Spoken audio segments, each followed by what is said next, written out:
ठीक है, तो नेक्स्ट क्वेश्चन देखते हैं, question number 15। Which of the following statement is incorrect? हमें क्या बताना है, इनमें से कौन सा स्टेटमेंट है इनकरेक्ट, है ना। तो फर्स्ट ऑप्शन है the concept of penetration and shielding are important in deciding the energetic ordering of orbitals in a multi electron atoms. तो हमें बोला है कि अगर एनर्जी का ऑर्डर निकालना है किसी भी मल्टी इलेक्ट्रॉन एटम के लिए, तो वो बोल रहा है कि पेनिट्रेशन और शील्डिंग एक इंपॉर्टेंट रोल प्ले करेगा। नहीं, हमें तो पता है किसी भी मल्टी इलेक्ट्रॉन एटम के लिए अगर एनर्जी निकालना है तो एनर्जी कौन डिसाइड करता है? N+L rule.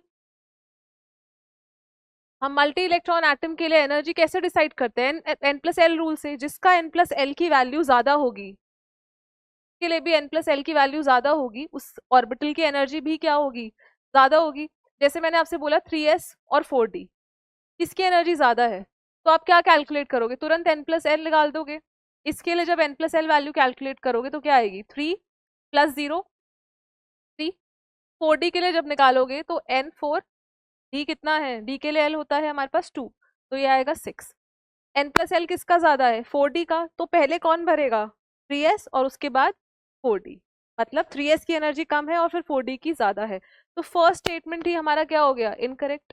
पेनिट्रेशन और शील्डिंग एनर्जी ऑर्डर डिसाइड करने में हेल्पफुल नहीं होते। सेकंड बोला है, वैसे तो आंसर आ गया है बट आगे के स्टेटमेंट्स भी देख लेते हैं। A wave function can have positive and negative values. Yes, जो वेव फंक्शन होता है हमारा साई, इसकी वैल्यू पॉजिटिव भी हो सकती है, नेगेटिव भी हो सकती है, जीरो भी हो सकती है। Yes, it can have positive and negative values, correct है।